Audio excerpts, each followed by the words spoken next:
Na-frustrate ka na ba?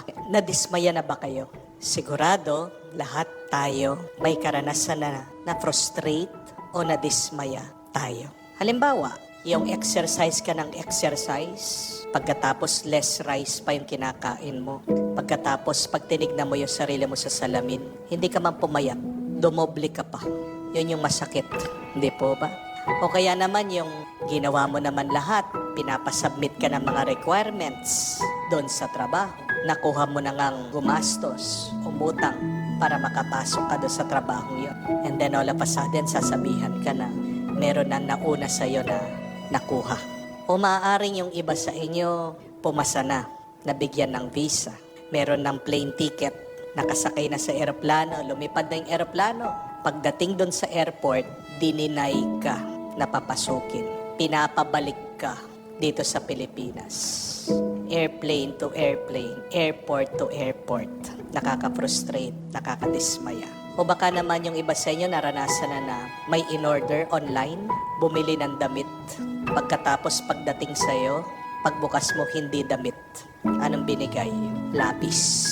O baka naman yung iba sa inyo, nagtitiwala doon sa doktor, sinabihan kayo na mabubuhay pa, yung inyong minamahal na may sakit, may chance pa. So pumayag ka na ipakimo, radiation, o dialysis. Then all of a sudden, ilang buwan lang, ilang session, namatay.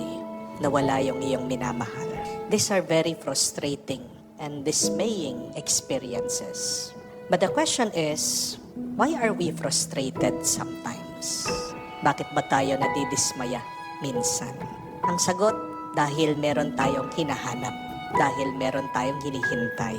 There is frustration in our life because we did not receive what we were expecting, what we were waiting.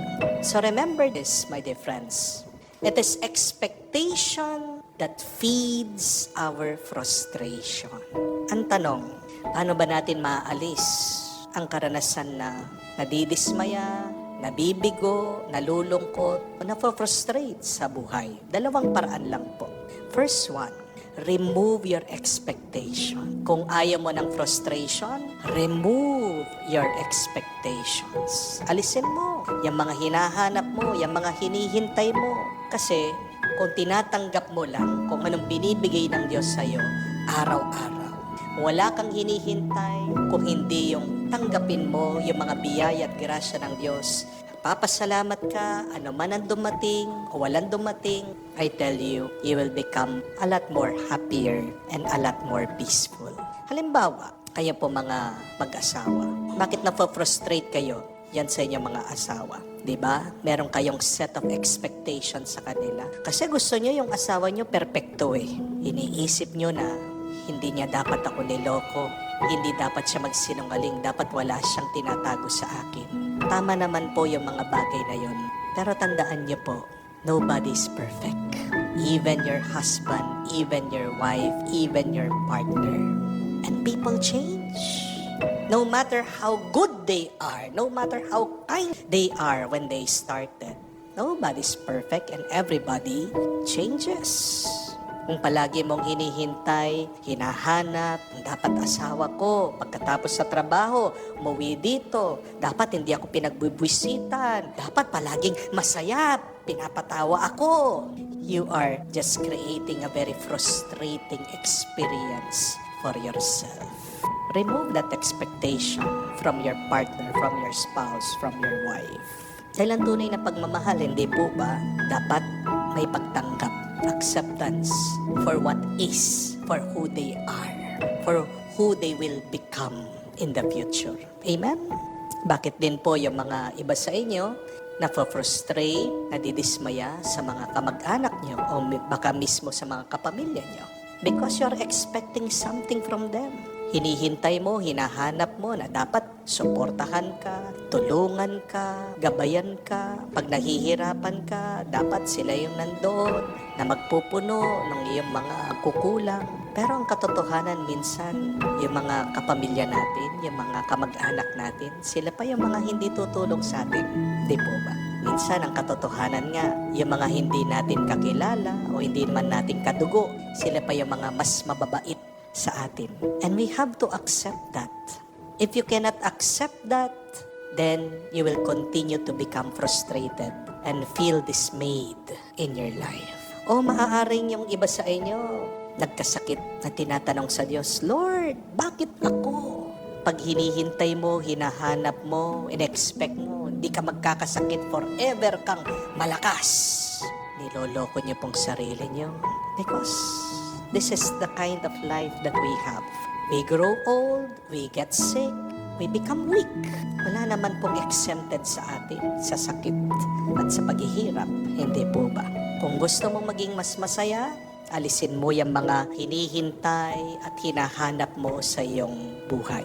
But the second way to remove our frustrations and dismay in our life is this. Hope. Umasa ka.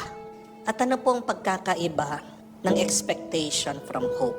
Magkaiba po yung meron kang hinahanap dun sa umaasa ka. When you say expectation, I mean, you are waiting for your dreams to come true. But when you say hope, you are waiting for God's dream to come true. Magkaiba po yun. Yung expectation, ang gusto mong mangyari, yung kagustuhan mo. Yung hope, pag-asa, ang gusto mong mangyari, yung kagustuhan ng Diyos. Malaking pagkakaiba po yun. Pag yung gusto mo lang, yun yung mangyari. Pag yung panaginip at plano mo, yun yung hinahanap mo. Mapafrustrate ka. Dahil hindi naman palagi yung kagustuhan mo at yung plano mo yung mangyayari. Di po ba? Not all of the time. What we want, we will get. That is the reason for our frustrations. But remember this, God's desire will always come true. What God wants, God will get. Maaaring hindi pa agad-agad mangyayari yung mga gusto ng Diyos. Pero darating ang araw, yan ay mangyayari. Yan ang totoo. Pag sinabi ng Diyos, mangyayari.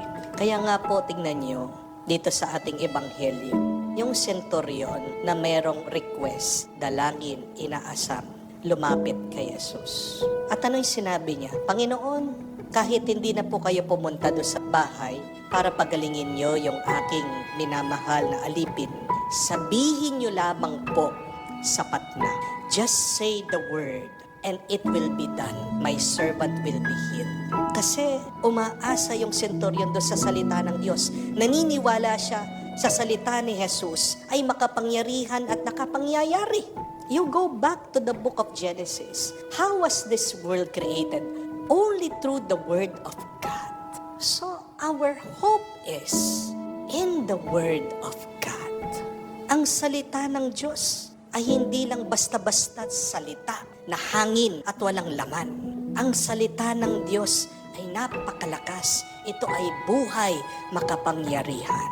So, whatever your problem is, whatever your prayer is, say it to the Lord. And after requesting, opening up your concerns to God, be like the centurion and say, just say the word, and it will be done. Panginoon, ito po yung aking hiling. Panginoon, ito po yung aking plano. Pero kayo po, kung sasabihin nyo lamang, kung magsasalita kayo, mangyayari yung aking pong hinihiling. Umasa tayo sa salita ng Diyos. Dahil ang salita ng Diyos ay nakakapag-milagro. Amen? So believe in God, my dear friends. Hope in the Word of God. Because God never disappoints us. We may wait a while, but wait. Because waiting for His Word, waiting for the Lord is worthwhile. Yeah, yan po yung ating dasal at dalangin. Panginoon, tulungan mo kami na alisin ang aming mga hinahanap, hinihintay, at turuan mo kaming umasa sa iyo. Para mawala ang aming mga pagkadismaya, ang aming lungkot, ang aming pagkabigo, at mapalitan ito ng tuwa at kapayapaan.